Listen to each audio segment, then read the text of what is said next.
중2 5단원 동물과 에너지에서 마지막 내용인 배설 챕터 다뤄보도록 하겠습니다. 이 단원을 더 이해하기 좋으려면 챕터 1, 2, 3 앞에 있는 소화순환 호흡을 다 듣고 들으면 제일 좋고 그거 다 공부하고 듣고 있는 걸로 생각을 하고 설명을 하겠습니다. 지금 보면 소화랑 순환이랑 호흡 같은 경우는 각각 다른 일들을 하지만 다들 연결이 되어 있었고 우리 사람의 기관계에서 제일 마지막에 우리가 배울 거 배설계를 다룰 건데, 일단 배설이라고 하면 우리 몸에서 만들어진 노폐물을 몸 밖으로 내보내는 거예요. 그래서 우리가 대변이나 이런 것들도 배설이라고 생각하는 친구들이 있는데 안 배우면 그럴 수 있죠. 근데 그것은 우리가 대변이라고 하는 것은 우리 몸에 들어와서 우리 몸에서 흡수되지 않고 소화되지 못한 것들이 밖으로 그냥 나가는 거기 때문에 들어왔던 게 그대로 나가는 거라서 그냥 배출로 얘기를 합니다. 배출물.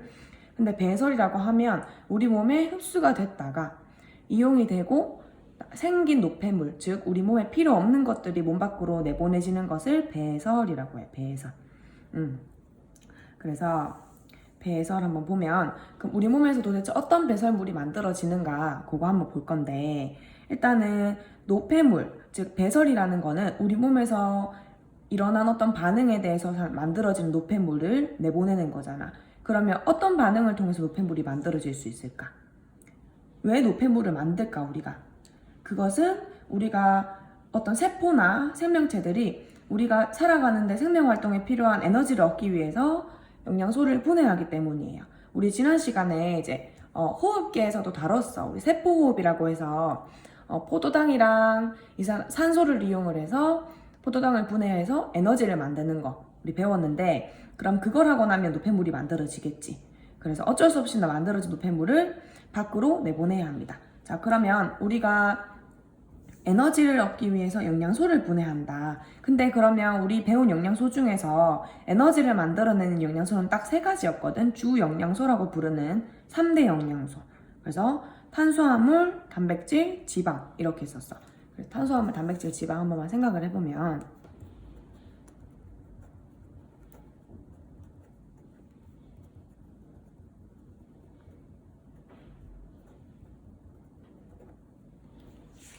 자, 우리 요거 한번 생각해 볼게. 탄수화물이 이루는 원소 뭐 있을까? 탄소, 수소, 산소.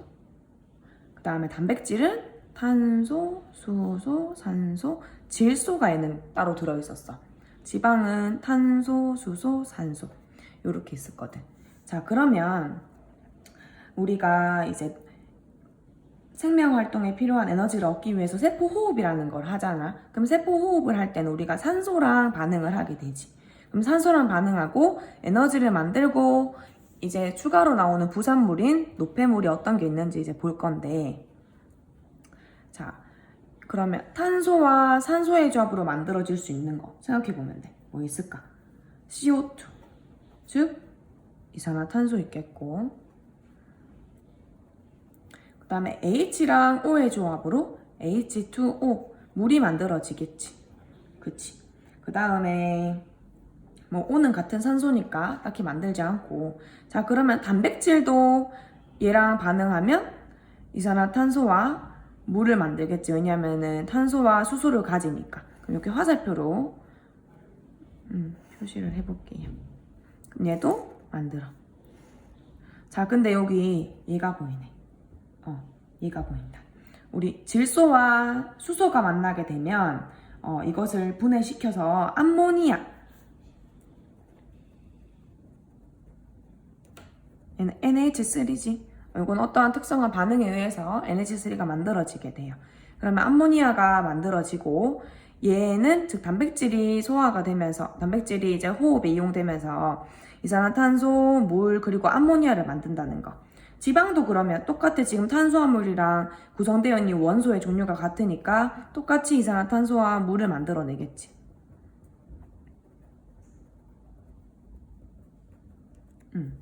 자, 그러면 이 만들어진 지금 노폐물이 우리가 볼 것은 하나, 둘, 셋, 3개의 형태로 노폐물이 만들어집니다. 3개의 물질이, 그치? 자, 그러면 다시 한번 적어보면 분자식으로 적을게. 이게 편하니까.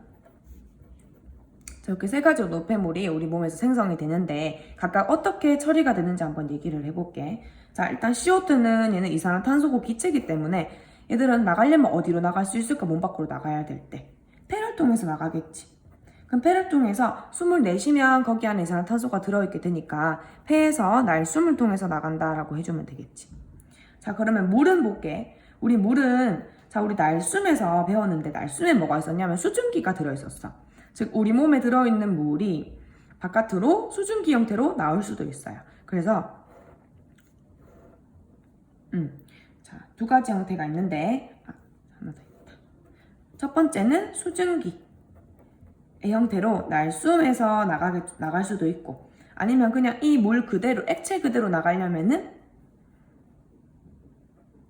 피부에서 땀의 형태로 나갈 수가 있겠고, 또 우리 콩팥에서는 오줌을 만들어 여기서 오줌에서 안에서 녹아서 내려갈 수 있겠지. 오줌의 주성분이 물이잖아. 그래서 물만 지금 세 가지 형태로 나갈 수 있어요.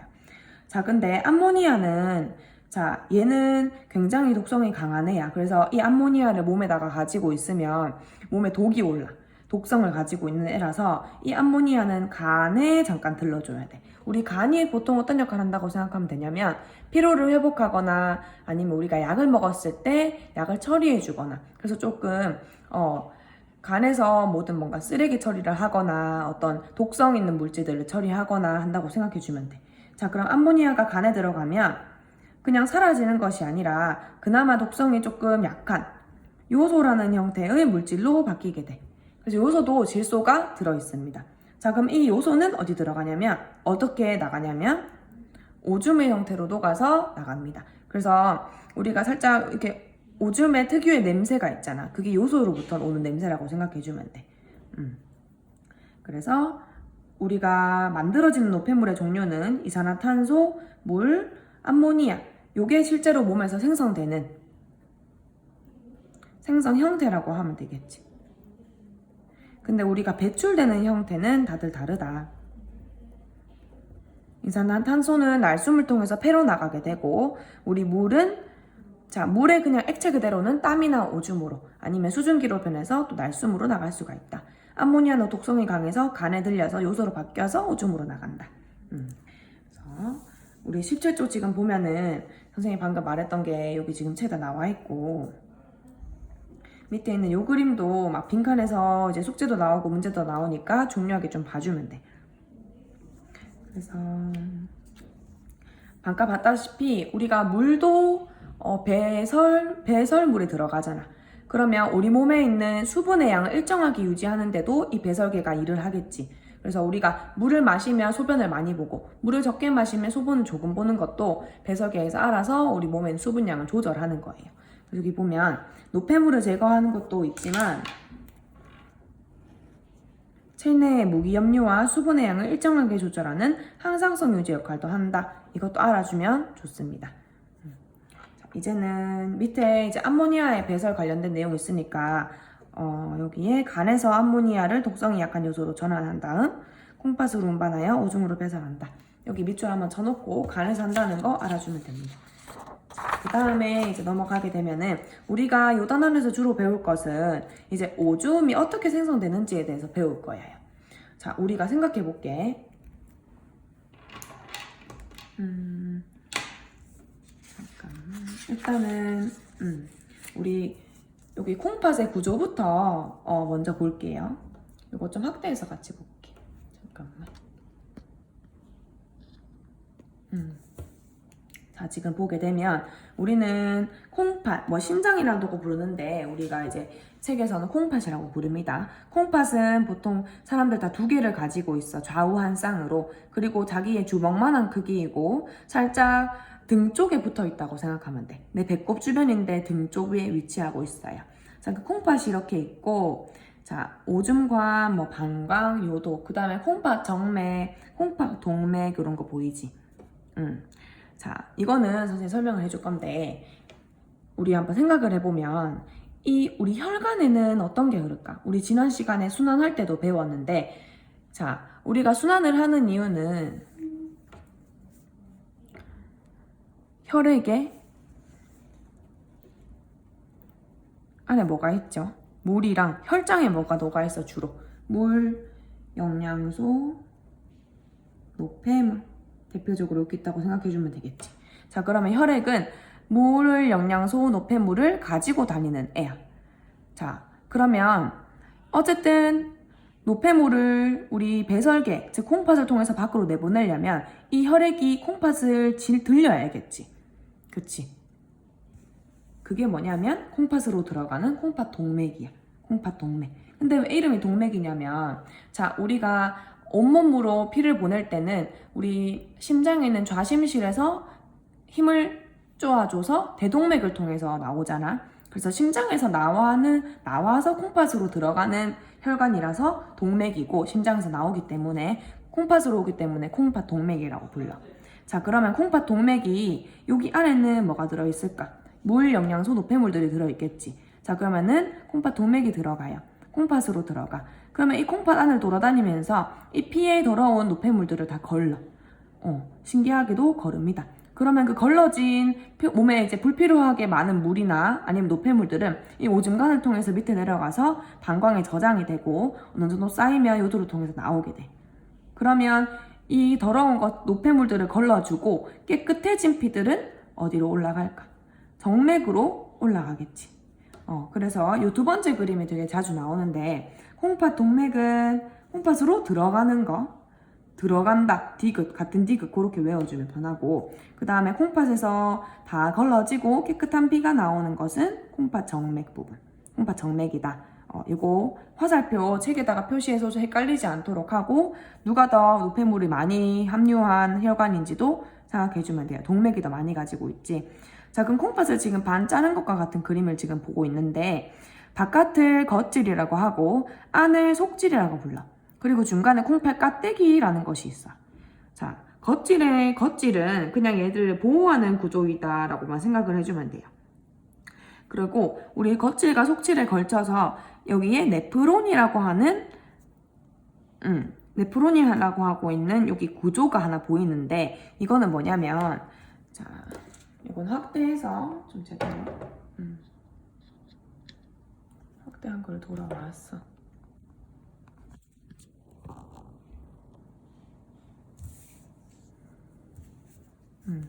요거는 자, 지금 보면은 요게 콩팥 동맥이 빨간색이 콩팥 동맥인데 콩팥 동맥에 따라 들어가잖아. 그러면은 우리 배워왔어요. 동맥이 들어가면 동맥이 모세혈관으로 갈라지고 다시 정맥으로 나오게 된다. 그러면 이 안에 콩팥 안에를 헤매고 콩팥 안을 돌아다니면서 노폐물을 걸을 때는 그때는 모세혈관의 형태로 돌아다니게 되겠지. 그래서 처음에는 콩팥 정맥에다가 근데 모세혈관으로 바뀌어요. 그럼 얇아지겠지. 얇아지면서 처음에 딱 만나는 구조가 뭐냐면 사구체라고 하는 구조예요. 사구체. 모세혈관이 굉장히 막 실뭉치 뭉쳐져 있는 것처럼 막 엉켜 있어. 엉켜 있다가 빠집니다. 자, 여기가 사구체. 모세혈관이 엉켜서 뭉쳐 있는 부분. 자, 그러면 여기 지나가요. 지나가서 여기 이제 모세혈관의 형태로 이렇게 돌아다니다가 다시 이렇게 정맥으로 나가게 되겠지. 여기는 콩팥으로 들어오는 동맥. 자, 그러면 여기 모세혈관이 엉켜있는 거 한번 봐주면 모세혈관이 이렇게 뭉쳐있으면 어떨까? 우리가 물호스를 막 자기들끼리 막 꼬아서 뭉쳐놓는다고 생각해봐요. 그러면 그 안에 압력이 올라가서 물이 더 많이 나오겠지. 아니면 막 물 들어있는 물호스를 막 꼬은 뒤에 거기 구멍을 딱 뚫어주면 물이 갑자기 폭발하면서 나오겠지. 그거랑 마찬가지로 여기도 지금 모세혈관이 막 엉켜있기 때문에 여기서는 혈관에서 혈관에 있는 작은 구멍을 통해서 나올 수 있는 애들이 밖으로 나오게 돼. 밖으로 나오게 돼. 이거를 가지고 여과라고 합니다. 여과. 자, 근데 나오면 여기는 물이나 뭐 그냥 어떤 기준으로 나오는 거야? 그냥 혈관에 그 얇은 망망 통과할 수 있으면 다 튀어나오는 거니까 그 중에 내가 필요 없는 애도 있지만 필요 있는 애도 있을 수 있을 거 아니야. 일단은 그거를 받아주는 보먼 주머니라는 구조가 사구체를 감싸고 있어.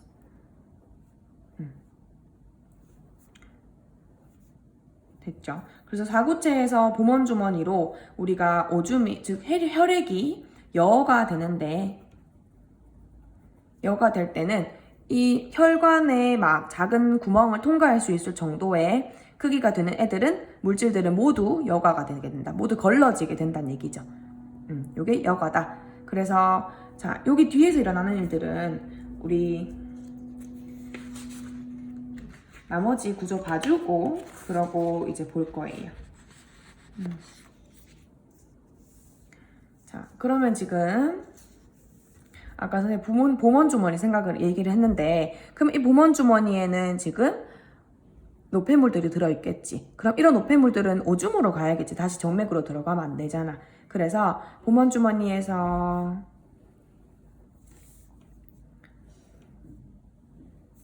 세뇨관이라는 아주 얇은 관으로 이어져요. 자, 그 다음에 바로 방광으로 가지 않고 집합관이라는 곳에서 다들 만나게 돼. 자, 왜 그러냐면 이 집합관은, 자, 요 사구체 보먼주머니 세뇨관까지가 우리가 네프론이라고 부르는 기본 단위거든. 이 기본 단위인 네프론이 우리 콩팥 안에는 굉장히 많이 들어있어. 100만 개나 들어있어요. 그렇기 때문에 그 100만 개로 각각 뻗어나가는 세뇨관들이 다 위에 이렇게 존재하겠지. 그럼 그 세뇨관에 다들 이어주는 더 커다란 줄기를 집합관으로 생각을 해주면 돼. 그럼 집합관 여기에 다 지금 오줌이 흐르겠지. 그럼 그게 어디로 모이냐면 콩팥 깔때기로 모입니다. 여기 보이죠? 그래서 사실 여기 그림을 더 자세히 보면 이 안에 각질과 속질이 연결되어서 네프론 구조가 거의 100만 개가 존재하고, 그 다음에 이 집합관에 모인 오줌들은 콩팥 깔때기에 다시 저장이 됐다가 그 다음에 이 오줌관을 통해서 방광으로 이동을 하는 거예요. 그래서 이 이름은 세뇨관이다. 했죠? 18쪽에 구조 한번 밑줄 한번 필요한 거 쳐놓고 이제 여가 다음에 무슨 일이 일어나는지 한번 봅시다. 자, 배설계는 기관계이며, 기관계는 이 배설을 담당하는 기관들의 모임이기 때문에 여기에 속하게 되는 기관들은 콩팥, 오줌관, 방광, 요도 등 여기에 들어가는 모든 아이들, 여기 뭐 세뇨관, 집합관 같은 애들도 다 여기 들어갈 수 있겠지, 등으로 이루어져 있다. 그래서 여기 콩팥 동맥은 들어오는 혈액, 전맥은 나가는 혈액이 있으니까 이거 체크 한번 더 해주고, 그 다음에 자, 네프론이 분포한다. 사구체 보먼주머니 세뇨관을 통틀어서 네프론이라고 한다.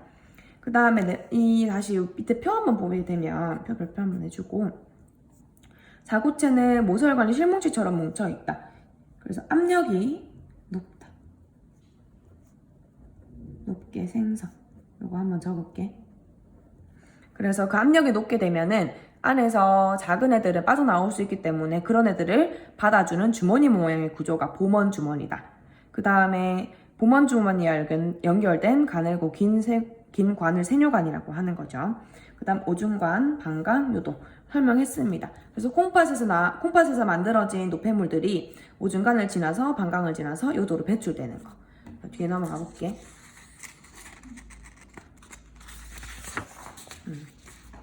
드디어 이제 오줌의 생성에 제일 하이라이트인 내용이 나오는데, 이거는 쌤 아까 그린 걸로 한번 다시 볼게. 또 커다라니까 보기가 좋아요. 깔끔하지 못해도. 자, 우리 여가라는 첫 번째 단계를 할 때 여기서 지금 그러면 혈액에서 나올 수 있는 애들은 나오게 된다. 그럼 보먼주머니에, 지금 보먼주머니는 오줌으로 가는 첫 번째 길이잖아. 그치? 그래서 처음으로 만들어지는 오줌이다라고 해서 이 보먼주머니에 들어있는 물질들을 원뇨라고 해요. 원뇨. 원래의 뭐 오줌뇨 이런 뜻이야. 그래서 이 액체 성분들을 원뇨라고 한다. 여과된 액체. 자, 그러면 우리 여기서 한번 어떤 성분들이 있는지 얘기를 해볼 거예요. 자, 콩팥 동맥에서 들어가는, 콩팥 동맥에 녹아있는 물질들은 어떤 게 있을까? 물, 단백질, 지방, 포도당,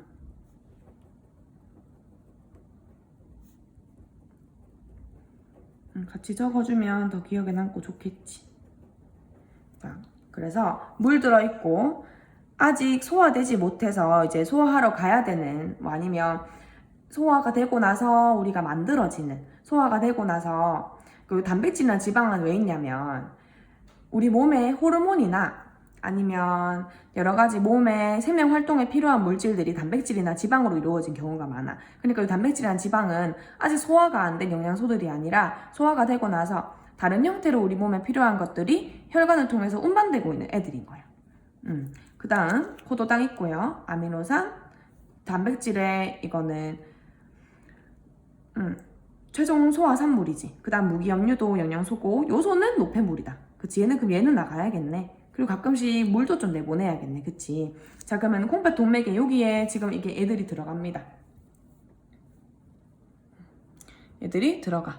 그 다음에 자, 여기 사구체를 지나면서 압력에 의해서 보먼주머니로 여과가 되는 원료에는 누가 들어있을까? 누가 남아있을까? 이거는 동그라미만 한번 쳐볼게. 자, 물 작아서 통과될 수 있어. 근데 여기서 통과되지 못하는 애만 한번 얘기를 해볼게요. 여기는 혈관의 그 얇은 벽 하나만, 얇은 벽을 사이에 두고 거기 구멍을 통해서 정말 크기에 따라서만 여과가 일어나는 거거든. 걸음종이 거르는 것처럼. 그러면 커다란 애들은 못 나오게 되겠지. 여기서 제일 큰 애가 누구냐면 단백질과 지방은 못 나와. 그리고 포도당 나올 수 있고 아미노산, 무기염류, 요소까지 다 나와. 자, 그러면 이거 그대로 그냥 집합관 가면 되지 이렇게 따라가면 되는 거냐라고 생각하는데, 여기서 포도당이나 지금 아미노산은 어때? 우리 몸에 필요하고 무기염류도 필요하잖아. 그치? 그래서 다시 우리 몸에서는 재흡수라는 걸 해요. 재흡수. 그래서 지금 원료가 세뇨관을 지나면서 선생님 위에는 요거 항줄만 그렸지만 사실은 여기 뒤에 이렇게 모세혈관들이 세뇨관을 많이 감싸고 있거든. 그러면은 이번에는 세뇨관에서 모세혈관으로 다시 흡수가 되는데, 이 과정을 가지고 재흡수라고 해요. 필요한 것들이 다시 흡수가 되는 거. 그래서 그러면 재흡수되는 애들은 누가 있나? 자, 제일 중요한 애들. 포도당 다 흡수돼야 되고 아미노산도 다 흡수돼야 돼. 그 다음에 요소도, 자, 요소는 재흡수가 되면 안 되는데 지금 이 포도당이랑 아미노산이 얘들이 그냥 자기만 딱 재흡수될 수 있는 게 아니라 물을 따라서 흡수가 돼야 되거든. 그래서 물이 일단은 99%가 흡수가 돼서 요소는 우리가 필요가 없지만 물에 녹아있기 때문에 어쩔 수 없이 조금은 들어오게 되어 있어. 그래서 무기염류는 이거는 정해진 거 없이 혈액의 농도, 그날그날 농도에 따라서 맞게 그냥 적당량이라고 할게. 정해진 퍼센트가 없어. 요렇게 재흡수가 된다. 그럼 재흡수가 되고 나면 자, 여기에는 여기 재흡수되고 난 요 관에는 누가 있을까? 그래도 아직 물이 남아있겠지. 근데 포도당이랑 아미노산은 전체 재흡수가 됐기 때문에 없어. 무기염류 조금 있겠다. 요소도 조금 있겠다. 자, 근데 요소 아까 50% 흡수된 애 있지? 얘들은 기껏 내보냈는데 다시 들어오면 안 되잖아. 그래서 다시 한 번 더 녹아있는 노폐물을 오줌으로 내보내는 분비라는 거래요. 분비. 그래서 세뇨관의 끝부분에서 재흡수하고 나서 한 번 더 하는 거야. 그래서 분비는 요소가 더 나오겠지. 그래서 결국에는 자, 무기염류는 적당량 흡수되기 때문에 남아있는 무기염류랑 그 다음에 더 분비가 돼서 더 많아진 요소랑 물이랑 요 세 가지가 오줌의 구성 성분인 거지. 물. 그래서 오줌. 성분은 물, 무기염류, 요소. 됐죠? 자, 그러면 이 애들이 집합관을 통해서 이제 콩팥 깔때기로 가는 거예요. 그래서 지금 세 가지 단계를 배웠는데, 처음에는 여과, 두 번째는 재흡수, 세 번째는 분비. 그래서 이 여과, 재흡수, 분비를 통해서 우리가 오줌을 생성해낸다. 자, 그러면 이렇게 하고 나면 우리 다시 콩팥 정맥으로 돌아가는 애들한 이 정맥으로 돌아갈 때 이 정맥에는 어떤 물질이 들어있을까? 물 들어있겠죠. 왜냐하면 제흡수 99% 됐으니까.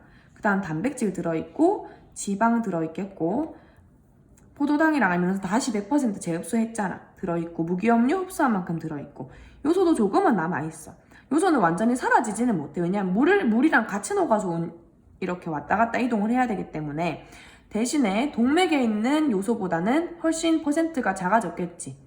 자, 그 다음에 여기서 물이 지금 99%나 재흡수됐기 때문에 사실 맨 처음에 나온 원료에 비해서 물은 1%밖에 없는 거야. 그래서 요소는 재흡수가 됐지만 그 전보다 훨씬 많은 농도를 띠게 될 겁니다. 물이 적기 때문에. 자, 요거 한번 기억해 두고 우리 책 보면서 밑줄 치고 다시 한번 정리를 해볼게요.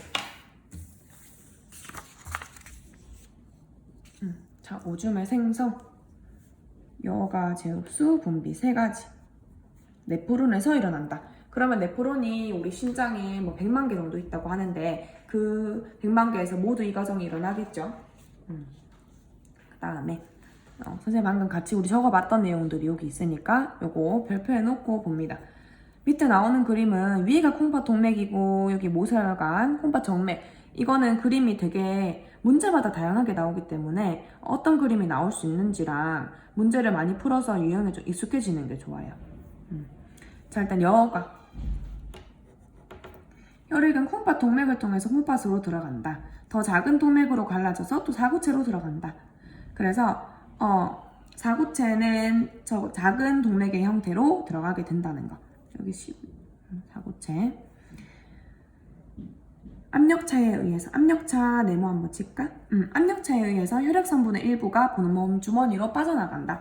이것을 여과라고 하고, 이때 분자량이 큰 거, 특히 혈구 같은 거, 적혈구나 백혈구 같은 것들은 여과돼서 나가지 못하겠지. 하지만 분자량이 작은 애들은 다 여과되기 때문에 사실 분자량이 큰 혈구들을 빼면 다 혈장이잖아. 그래서 혈장 성분이랑 원료랑은 굉장히 유사하다고 생각을 해주면 돼. 그 다음에 재흡수.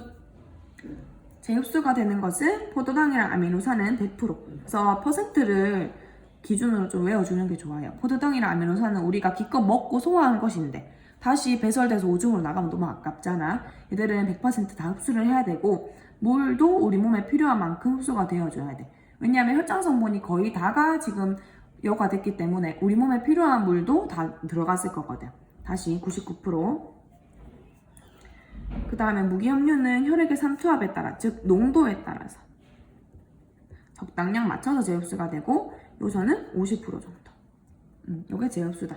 분비는 미처 여과되지 못하고, 왜냐하면 여과할 때는 압력차에 의해서 하는 거기 때문에 이 압력을 제대로 못 받은 부분들은 여과가 안 되고 남아있겠지. 그런 부분들을 더 이상 남아있지 않고 다시 세뇨관 쪽으로 보내는 것을 가지고 분비라고 한다.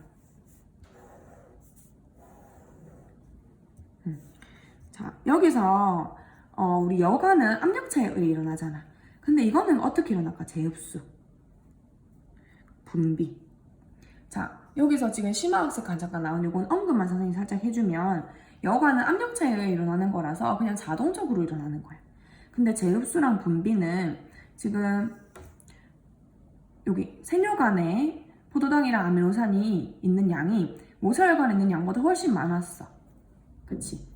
그러면 원래는 여기 있는 게 여기가 100개 있고 여기 0개 있으면 이 농도 차이에 의해서 이동을 하고 그 다음에 50, 50 되고 멈춰야 되거든. 왜냐면 평형을 이루면 멈추니까 농도에 의해서 물질이 이동할 때는. 근데 50, 50을 멈추는 게 아니라 전체를 다 가지고 간다는 얘기는 이 농도차를 거르고 여기가 40에 여기 60이고 여기가 더 많은데도 여기서 더 가지고 온다는 얘기잖아. 이거는 우리 몸에서 저절로 일어나는 압력차나 뭐 확산에 의해서는 일어날 수 없는 현상입니다. 그래서 이런 것들은 우리 에너지, 아까 세포호흡을 통해서 만든 에너지가 여기에 이용이 돼요. 생명 활동에 필요한 뭐 에너지를 생산한다 우리가 배웠잖아. 그래서 이것도 그때 말하는 생명 활동 중에 하나인 거지. 재흡수든 그 다음에 분비도 마찬가지. 분비도 아까 자연스럽게 하던 압력차에서 못 나간 애들을 밀어내는 것이기 때문에 이 재흡수와 분비는 에너지가 필요하다. 근데 우리 몸에서 사용하는 에너지는 ATP라는 형태로 에너지 화폐의 형태로 사용하게 돼요. 그래서 ATP 에너지를 이용하는 능동 수송이라고 부르거든. 물질을 수송을 할 때 자동적으로 하는 것이 아니라 우리 의지로 능동적으로 한다고 생각해주면 돼. 그래서 ATP 에너지를 사용하게 된다. 그 다음에 물의 제흡수는 삼투, 요소의 제흡수는 확산. 즉 물이나 요소는 ATP가 개입하지 않지만 포도당이랑 아미노산은 그리고 무기염류는 ATP 즉 에너지를 사용한다. 이거는 알아주면 조금 흥미로운 얘기죠. 자 그리고 그 다음에 여기 뒤에 볼게요. 20쪽 이제 볼 건데, 자 다시 한번 정리를 해볼게. 여가 제흡수 분비. 여가는 크기가 작은 물질, 즉 혈관은 모서혈관, 소동맥이지. 소동맥을 통과할 수 있는 애들만 나가는 현상이고, 이동하는 물질. 자 여기서 중요한 거, 안 나가는 거 한번 봐줘야 돼. 적혈구나 단백질과 같은 크기가 큰 물질은 여가되지 않는다. 자 그러면 만약에 내 소변에 갑자기 피가 보여. 적혈구가 나왔어. 그러면 문제가 있는 거겠지. 내가 염증이 걸렸거나 해서 방광 안에 염증이 생겼거나 이런 식이 되는 거기 때문에 그런 경우는 병원을 가봐야겠지. 그리고 단백질도 크기가 크기 때문에 여가가 되면 안 되는데, 단백뇨라고 해서 오줌에 단백질이 이제 발견이 되는 그런 질병은 아니지만 그런 현상이 있어요. 자, 그 경우도 심장에 여과에 문제가 생긴 거기 때문에 그렇게 되면 단백뇨는 이제 오줌의 색깔이 굉장히 탁하고 뿌옇게 나온다고 하더라고. 그런 경우도 이제 정상의 경우는 아니니까 배설을 제대로 못하고 있는 경우다. 알 수 있겠지. 그 다음에 제흡수는 몸에 필요한 물질이 세뇨관에서 모서혈관으로 반대로 이동하는 현상. 그 다음에 분비는 미처 여가되지 못한 노폐물들이 다시 오줌으로 갈 수 있도록 모서혈관에서 세뇨관으로 이동하는 현상. 자 그러면 여기서는 사구체에서 보면 좀 모르지만 이 사구체도 결국에는 소동맥이었잖아. 그치? 그래서 다 오줌에 만들어져 있는 방광이랑 연결되어 있는 방광, 오줌관, 집합관, 그 다음에 세뇨관 다 연결되어 있는 애들과, 즉 오줌으로 가는 길과 우리 혈관과의 상호작용인 거야. 지금 보면 물질들이 이동하고 있는 거지. 그래서 이거 순서 한번 봐주면 동맥에서 들어와서 아까 선생님이 보여줬던 같이 우리 필기했던 그림들을 한번 떠올려 봐야 돼. 동맥에서 들어온 혈관이 막 꼬여있는 사구체. 그러면은 그 사구체에서 먼저 이거 어떻게 이해하면 될까? 자, 이렇게 몸 밖까지 나가는 애들은 물과 요소겠지. 무기염류 조금 있을 수도 있지만, 그러면 그런 요소들의 행보인 거지. 요소들이 가는 길. 요소는 동맥에 있고 사구체의 요소가 존재하고 보먼주로 나갔다가 세뇨관으로 가서 콩팥 깔때기 쭉쭉쭉쭉 가게 되겠지. 자 그러면 이렇게 되면은 이 몸 밖으로 나가는 애들은 물, 요소가 요 경로를 타고 지나가겠지. 근데 예를 들어서 만약에 콩팥 동맥, 사구체, 보먼주머니 갔다가 다시 콩팥 정맥으로 돌아와. 이렇게 경로가 유지되는 애들은 어떤 것들이 있을까? 나갔다가 세뇨관 갔다가 콩팥 정맥으로 바로 오는 친구들이 있어. 이 말은 세뇨관에서 재흡수가 됐다는 얘기예요. 세뇨관까지 여과는 됐는데 재흡수가 돼서 다 정맥으로 돌아간 애들. 포도당과 아미노산, 무기염류도 조금 그럴 수 있겠지. 그래서 이런 식으로 어떤 물질들의 이동 경로에 대해서 묻는 문제도 있으니까 조금 더 자세하게 문제도 많이 풀고 봐줘야 돼요. 자, 오른쪽에 볼게. 자, 지금 보면 단백질이 혈장에는 7% 있는데 여과액이나 오줌엔 없고, 포도당은 혈장과 여과액은 있지만 오줌엔 없다는 얘기는 뭐 했다는 얘기일까? 재흡수를 했다는 얘기겠지. 자, 그 다음 요소는 0.03 다 놓았는데 오줌에서 갑자기 2%나 증가했는데 이게 어느 정도냐면 거의 100배가 증가했어요. 농도가. 이거 농도인 거야. 자, 100배가 증가한 이유는 분비할 때 거의 100배에 해당하는 양이 나온 것이 아니라 물이 아까 보면 99%가 재흡수가 됐거든. 그래서 녹아있는 물에 비해서 요소의 양이 많아졌기 때문에, 상대적으로 많아졌기 때문에 농도가 증가한 거지, 막 요소가 쌓여있던 게 막 200%나 나온 것은 아니다. 그렇게 생각해주면 됩니다. 밑에도 보면 이제 요렇게까지 하면 이제 배설에서 제일 중요한 오줌 만들어지는 과정, 성분 비교하는 거는 다 다뤘어. 그래서 밑에 한번 볼게. 자, 소화, 순환, 호흡, 배설과의 관계 이것도 되게 중요한데 우리 다 배웠기 때문에 한 번 더 연결해서 생각을 해보면, 일단은 우리가 소화를 음식을 먹어요. 여기서부터 시작이야. 음식을 왜 먹을까 생각해봐. 왜 먹어? 안 먹으면 어떻게 돼? 죽지. 왜 죽을까? 심장이 안 뛰고 그 다음에 근육이 움직이지 못하고 뇌가 활동하지 못하니까. 그러면은 그런 것들이 일을 하려면 우리는 에너지라는 것이 필요한데 그런 에너지를 어떻게 얻냐? 에너지는 우리 몸에서 일어날 수 있는 메커니즘 자체가 존재한다. 어떤 경우?